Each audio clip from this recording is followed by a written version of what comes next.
Bismillahirrahmanirrahim. Assalamu alaikum students. This is our ninth lecture of information security and it's depend on the host page and network security, and we discuss about the network security issues कि क्या क्या problems आती हैं, किन problems की हमें सामना करना पड़ता है, क्या चीज़ें हमें फेस करनी पड़ती हैं नेटवर्क सिक्योरिटी में इश्यूज अगर आ जाएं तो।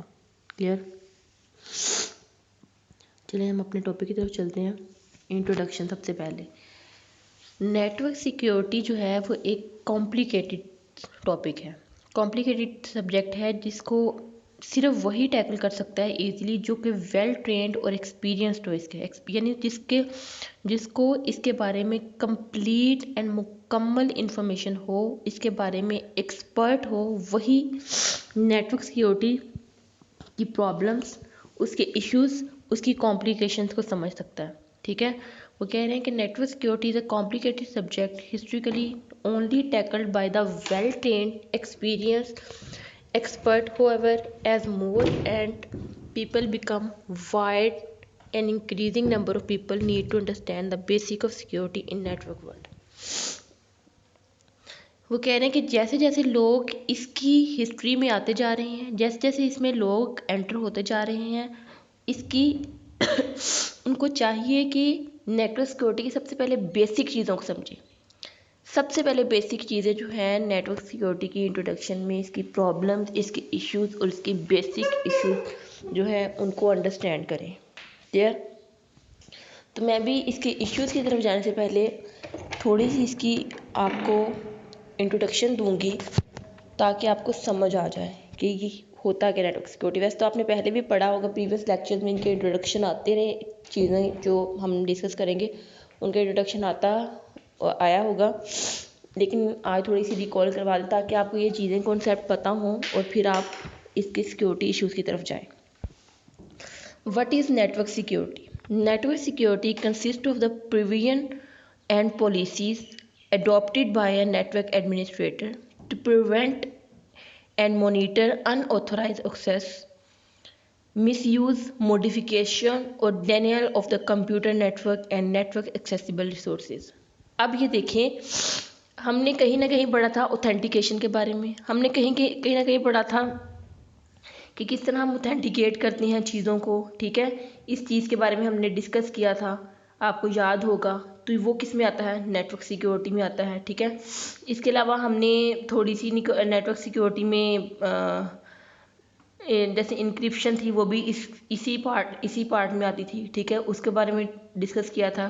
ठीक है, आइडेंटिफिकेशन के बारे में डिस्कस किया था, इंटेग्रिटी के बारे में डिस्कस किया था। वो सारे किस में आते हैं? नेटवर्क सिक्योरिटी में आते हैं। ठीक है,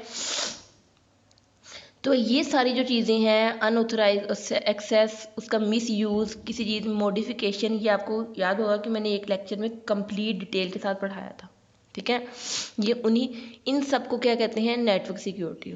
अब वो कह रहे हैं network security involves the authorization of access of data in the network, के नेटवर्क में जो डाटा होता है उसका जो अथॉरिटाइज पर्सन होता है सिर्फ उसी को एक्सेस हो, जो कंट्रोल कर रहा हो, which is control by the network administrator, जो कि आपके तमाम नेटवर्क के एडमिनिस्ट्रेटर को कंट्रोल कर रहा होगा, वही जो होगा उसको नेटवर्क सिक्योरिटी कहते हैं। अगर कोई अनऑथराइज पर्सन इसको एक्सेस करेगा तो वो आपकी नेटवर्क सिक्योरिटी में प्रॉब्लम आ जाएगी। सेकेंडली वो कह रहे हैं network security cover a variety of computer network both public and private, कि ये पब्लिक चीज़ों की और प्राइवेट चीज़ों दोनों की नेट कवर करता है सिक्योरिटी को। ये नहीं है कि सिर्फ आपकी प्राइवेट जो पर्सनल चीज़ें हैं उसको, जो आपकी पब्लिक चीज़ें हैं वो कोई भी एक्सेस कर सकता है। ठीक है, पब्लिक तो होती हैं लेकिन ये नहीं है कि उसका कोई मिसयूज़ कर सके। ठीक है, उसको कोई इजीली डिटेक्ट कर सके। तो ये चीज़ें हैं नेटवर्क सिक्योरिटी में, ये दोनों को कवर करता है। आगे वो कह रहे हैं data use in everyday jobs conducting transactions and communication among business, government agency and individual. देखिए, प्राइवेट चीज़ें तो आपकी प्राइवेट हैं, वो किसी को नहीं पता। लेट्स सपोज आपका पासवर्ड है, आपकी पर्सनल कुछ प्राइवेट चीज़ें हैं, लेकिन कुछ पब्लिक चीज़ होते हैं, जैसे आप कुछ पैसों का ट्रांजेक्शन करवाते हैं, एटीएम को यूज़ करते हैं। इसके अलावा बिजनेसेस में कुछ जो सबको पता होती हैं वो आपकी पब्लिक चीज़ें होती हैं, लेकिन है तो वो भी इनडायरेक्टली प्राइवेट ही, लेकिन वो पब्लिक लोगों को पता होती हैं। कुछ गवर्नमेंट एजेंसीज़ का या आपकी इंडिविजुअल कुछ भी पब्लिक चीज़ें होती हैं वो भी, उनका भी मिसयूज़ नहीं होना चाहिए। इस तरह अगर कोई बिज़नेस में अगर आपकी कोई पब्लिक चीज़ मिसयूज़ हो जाए तो उससे क्या होगा, आपका बिज़नेस लॉस हो सकता है। ठीक है, आपकी कंपनी का सारा डाटा कोई एक्सेस कर सकता है। तो ये सारी चीज़ें किस में आती हैं, नेटवर्क सिक्योरिटी में। Clear.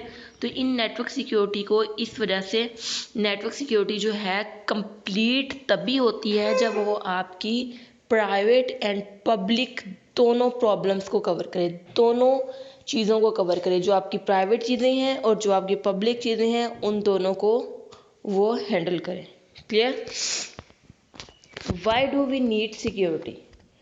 Protect vital information while still allowing access to दो, हमें सिक्योरिटी की ज़रूरत की पार्टी क्या वो कह रहे हैं, हमारी जो अहम यानी इम्पोर्टेंट इंफॉर्मेशन है उसको कोई और एक्सेस ना कर रहा हो। ठीक है, जैसे कि ट्रेड सीक्रेट्स, हमारी मेडिकल रिकॉर्ड्स, ETC, ये सारी हमारी जो चीज़ें हैं जो हमें कोई अलाउ कर रहा है। जैसे कंपनी है वो समटाइम्स आपको जॉब में ये भी चीज़ें होती हैं कि आपकी मेडिकल आपको फैसिलिटी दी जाती है, आपकी डिफरेंट आपकी अलाउंस, आपको पेट्रोल अलाउंस दी जाती है, डिफरेंट अलाउंस मिलती हैं, तो वो भी आपकी वाइटल इंफॉर्मेशन है जो कि प्रोटेक्ट रहे।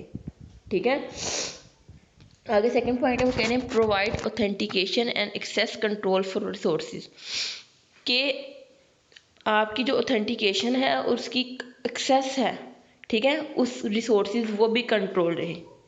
ये AFS ये इसकी एग्जांपल है जिसमें इसकी एक एग्जांपल करेंगे फिर हम आपको समझ आएगा। ये नेक्स्ट टॉपिक्स में एक्सेस कंट्रोल में आएगा, ये इसका एक पूरा टॉपिक है, उस पर हम डिस्कशन करेंगे इसकी। गारंटी अवेलेबिलिटी ऑफ रिसोर्सेज, के जो रिसोर्सेज आपके हैं उसकी अवेलेबिलिटी मस्ट हो आपकी। ठीक है, वो अवेलेबल हो, उसकी अवेलेबिलिटी किसी और के पास ना हो, उसकी अवेलेबिलिटी जस्ट आपके पास ही हो।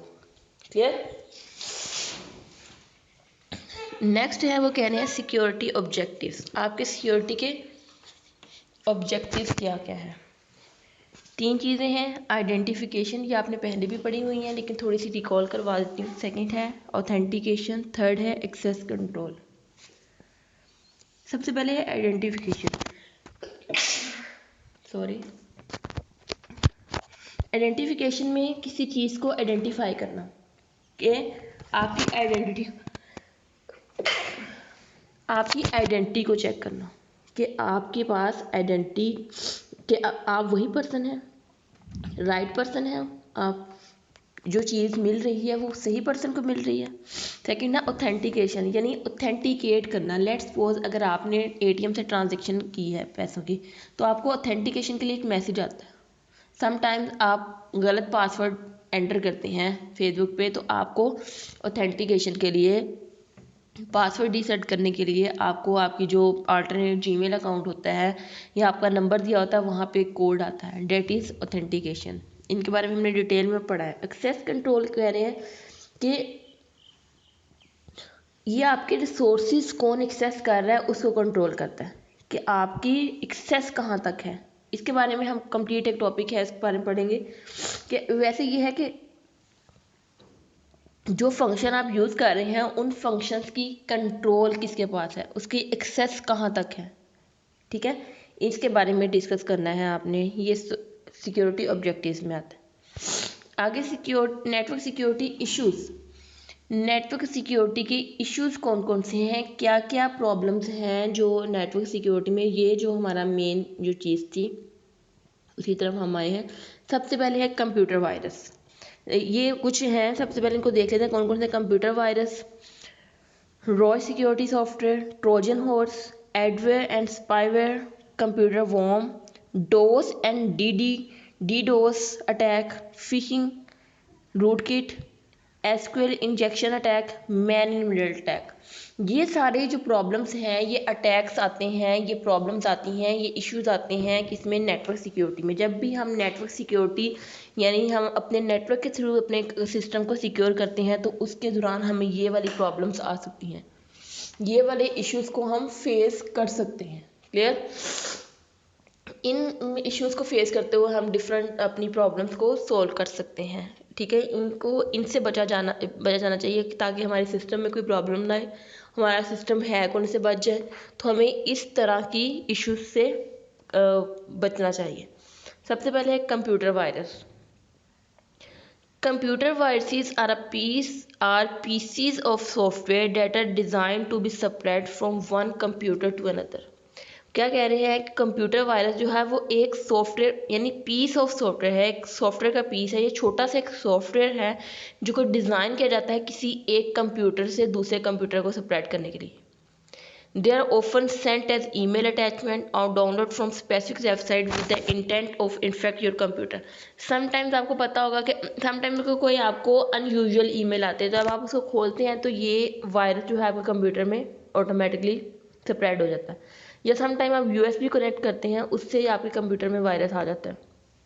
समटाइम्स ऐसा होता है कि कोई लिंक, कोई वेबसाइट का आप ऐसा अनयूजुअल सा लिंक खोल देते हैं जिससे क्या होता है आपके कंप्यूटर में प्रॉब्लम आ जाती है, आपके कंप्यूटर में वायरस आ जाता है, जिससे आपका बहुत ज़्यादा डाटा जो है वो डिलीट भी हो सकता है, हार्मफुल भी हो सकता है, आपके कंप्यूटर को हार्मफुल कर सकता है, आपकी हार्ड ड्राइव को ख़राब कर सकता है।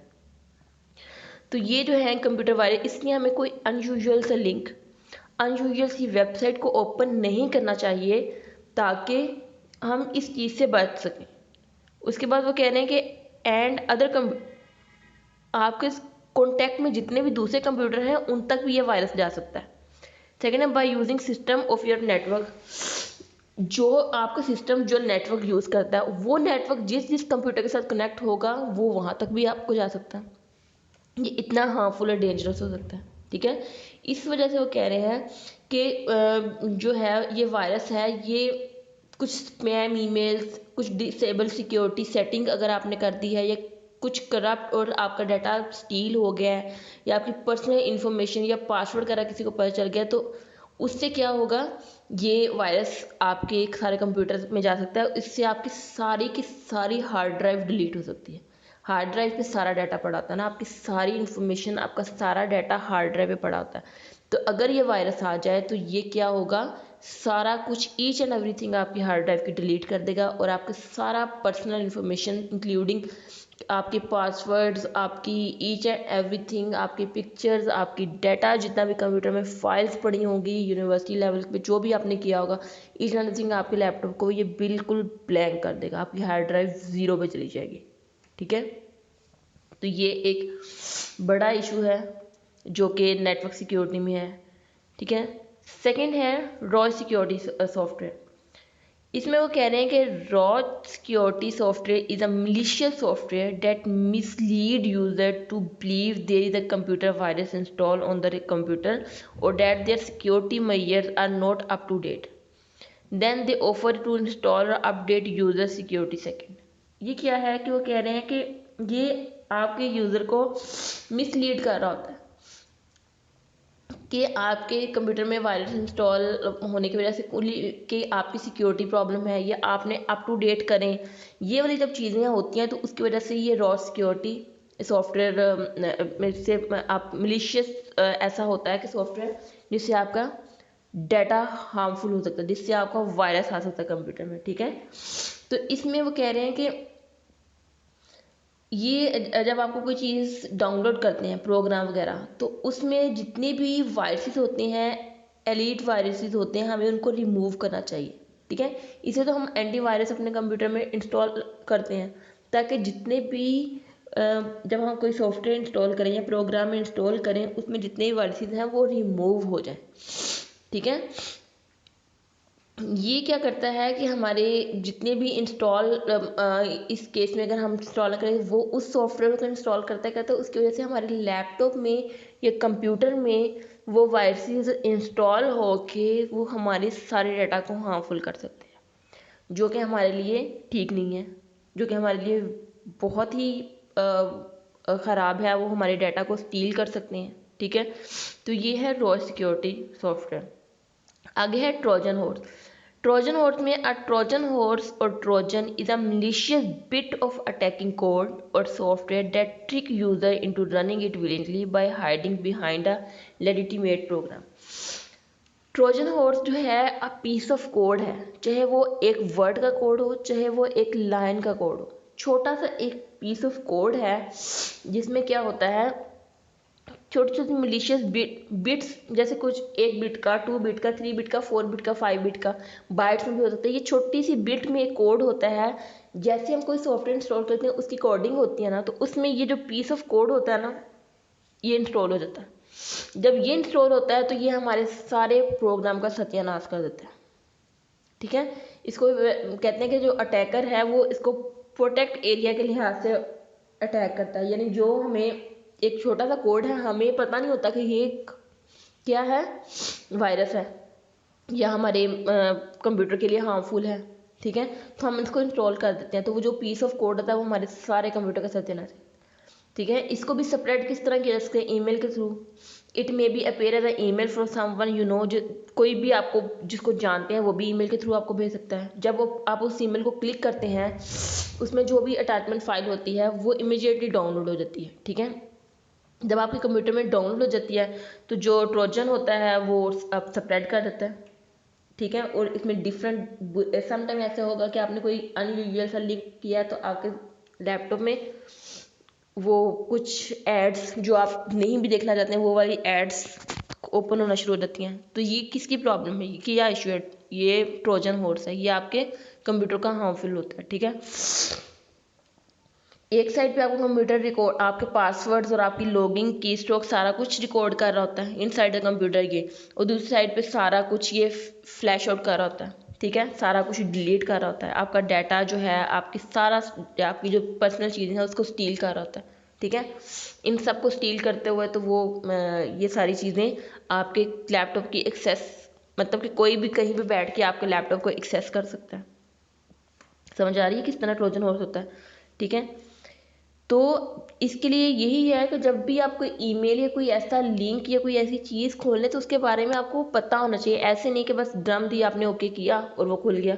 तो ये आपके सॉफ्टवेयर के लिए, आपके कंप्यूटर के लिए, आपके लैपटॉप के लिए हार्मफुल हो सकता है। तो सोच समझ के ये चीज़ें ओपन करनी चाहिए हमें, ताकि हम इन चीज़ों से बच सकें। क्लियर। आगे है adware and spyware. By adware, we consider any software that is designed to track data of your browsing habits and based on that show your advertising and pop-ups. Sometimes आपको कोई pop-ups आ रहे होते हैं या कोई आपको लिंक्स कोई ऐसे पॉपअप आ जाता है जिसको आप फ़ौरन से ओके कर देते हैं या ओपन कर देते हैं या क्रॉस कर देते हैं, उसके ऊपर क्रॉस का साइन आ रहा होता है जिसको एड्स भी कहते हैं। तो वो भी सोच समझ के हमें ओपन करनी चाहिए, देखना चाहिए। वो एडवेयर होते हैं जो कि हमारे कंप्यूटर के लिए हार्मफुल हो सकते हैं। Adware collects data with your consent, वो आपके सारा डाटा कलेक्ट कर लेते हैं। And is even a legitimate source of income of companies that allow user to try the software for free but with advertisement showing while using the software. Even sometimes आपको free trial पे कुछ software मिले होते हैं, उन software की जो original price होती है उसके लिए भी ये हार्मफुल होते हैं, नुकसानदेह होते हैं। तो इस वजह से इन चीज़ों से हमें बचना चाहिए। हमें ऐसे ही कोई जितने भी नहीं, समटाइम पॉपअप्स ओपन होते हैं, कोई एड्स ओपन होती हैं, हमें उसके बारे में जब तक कंप्लीट इन्फॉर्मेशन ना हो हम वो लिंक ओपन ना करें। ठीक है, और स्पाईवेयर जो है वो इसी तरह एडवेयर की तरह ही काम करता है। जब भी हम अपने कंप्यूटर में कोई किसी विदाउट नॉलेज कोई चीज़ इंस्टॉल करते हैं तो ये क्या करता है, हमारी पर्सनल इन्फॉर्मेशन, ईमेल्स वगैरह, सारे ईमेल्स के एड्रेसेस, आपके पासवर्ड्स वगैरह, आपके इवन क्रेडिट कार्ड नंबर जो आप यूज़ कर रहे होते हैं उनके लिए भी डेंजर होता है। ठीक है, स्पाईवेयर और एडवेयर दोनों एक। जब भी हम एडवेयर को डाउनलोड करते हैं without consent, it consider malicious, ये हमारे लिए नुकसानदेह है। ठीक है, तो ये स्पाईवेयर एंड एडवेयर दोनों ऐसे ही हैं, इसी तरह हैं। ये सारी जो प्रॉब्लम है मिलती जुलती हैं, बस इनमें माइनर सा चेंज है जो आपको पता चल रहा है। नेक्स्ट है computer worm. Computer worm are pieces of malware program that replicate quickly and spread from one computer to another. A worm spreads from an infected computer by sending itself to all the computer's contact, then immediately to contact to the other computer. ये क्या कह रहे हैं कि worm जो है ये भी एक प्रोग्राम का एक छोटा सा पीस है जो कि रेप्लिकेट करता रहता है, बहुत जल्दी रेप्लिकेट करता है। ठीक है। और बहुत ज़्यादा जल्दी ये स्प्रेड करता है। जब रेप्लिकेट करेगा 1 से 2, 2 से 4, 4 से 8 की तरह बनते जाएंगे, तो क्या होगा कि वो एक कंप्यूटर से जिस कंप्यूटर के साथ आपका कनेक्शन होगा उन कंप्यूटर के साथ भी कनेक्ट होके वो आप उसमें चला जाएगा, ठीक है, और ये उसको इन्फेक्ट करेगा। इसलिए कहते हैं कि worm spread from an infected computer by sending itself to all the computer contact.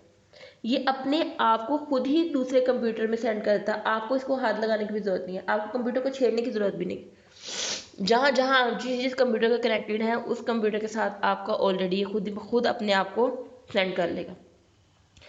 और उसी जितनी भी इमीडिएटली जितने भी कॉन्टैक्ट में उसके कंप्यूटर हैं उसके साथ भी वो स्प्रेड हो जाएगा। तो ये जो है, और ख़ास तौर पे इंटरेस्टिंगली ये होता है कि जो वर्म है वो हमेशा इसीलिए नहीं डिज़ाइन किया जाता कि ये हार्मफुल हो, ये सम बेटर मीनिंग्स के लिए भी फैलाया जा सकता है, ठीक है। Transmission of worms also done by the exploiting software vulnerabilities. कुछ वल्नरेबिलिटीज़ सॉफ्टवेयर या कुछ चीज़ों को अचीव करने के लिए, कुछ प्रॉब्लम्स को एक्सप्लॉइट करने के लिए भी हम वर्म्स को यूज़ करते हैं, ठीक है। तो ये वर्म जो है इसकी पॉजिटिव थिंग्स भी हैं, इसकी नेगेटिव थिंग्स भी हैं। आगे है DoS and DDoS attack. A DoS attack is perform by one machine and its internet connection. क्या कह रहे हैं? A DoS attack is perform by one machine and कि एक आपकी मशीन है यानी आपका लैपटॉप है, उसके साथ जितना भी इंटरनेट कनेक्शन है, by flooding a website with packet and making it impossible for legitimate user to access the content of flooding website.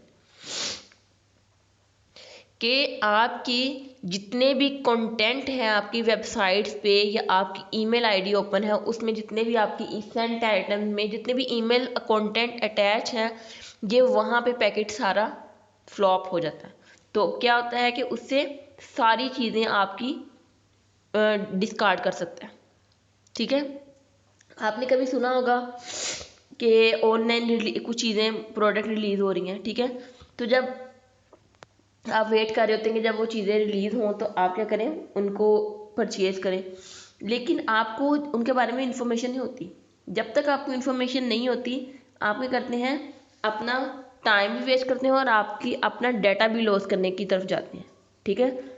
तो समटाइम्स ऐसा होता है कि आपने क्या किया है कि एक कहीं भी ऑनलाइन शॉपिंग की, उसके बाद जब आपने देखा वहाँ पे सर्विस अनअवेलेबल होती है, तो वहाँ पे वो क्या होता है कि वो सर्विस ओवरलोड हो जाती है। वो ओवरलोड क्यों होती है?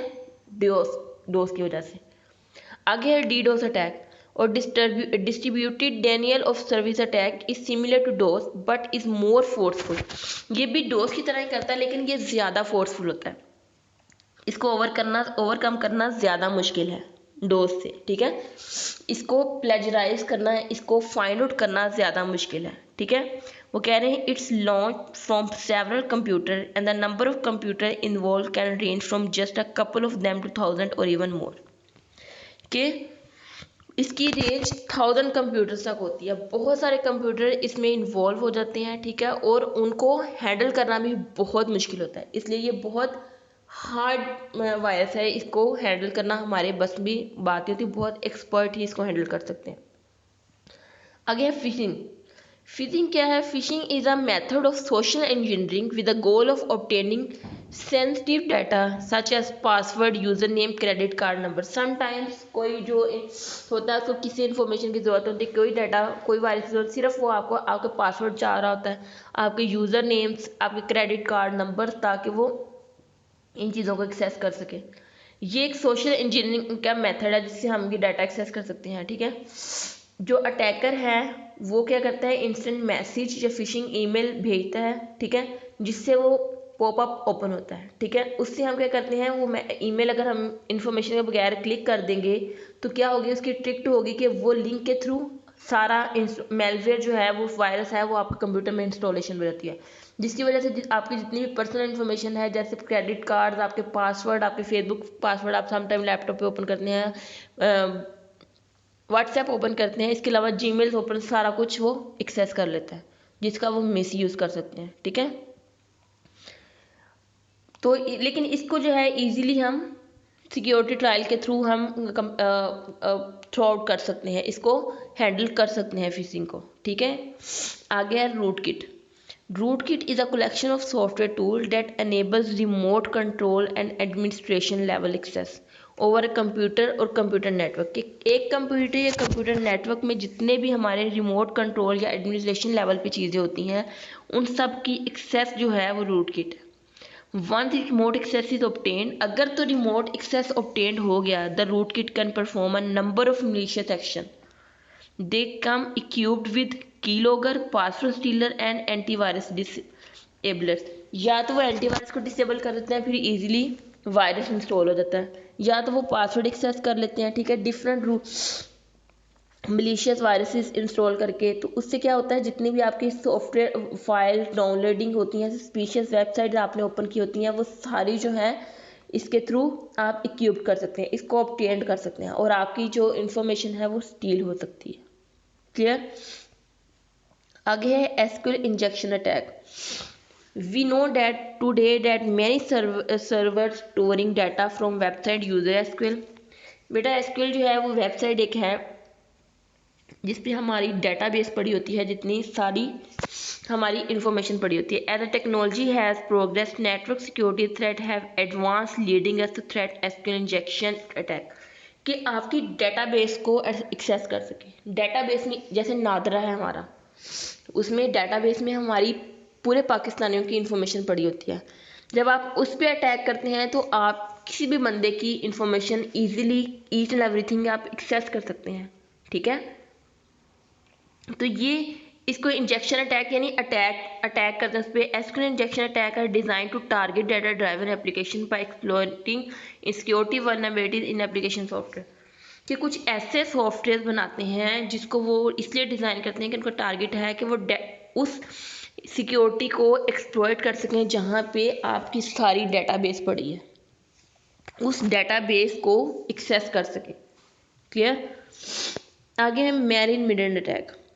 Man in middle attack are cyber security attack that allow the attacker to eavesdrop और कम्युनिकेशन बिटवीन टारगेट्स, कि एक बंदा दूसरे को मैसेज भेज रहा है तो उनके दरमियान कम्युनिकेशन को वो क्या बात हो रही है उस इंफॉर्मेशन को वो स्टील कर सकें। It can listen to communicate which should in normal setting be private. या तो आप कोई प्राइवेट कन्वर्सेशन कर रहे हैं, लेट्स सपोज आप फ़ोन पे बात कर रहे हैं, तो दो लोगों की आपको कोई प्राइवेट कन्वर्सेशन है तो वो उस पर अटैक करता है, तो आपकी सारी कन्वर्सेशन सुन रहा होता है या आपके सारे मैसेजेस को एक्सेस कर रहा होता है।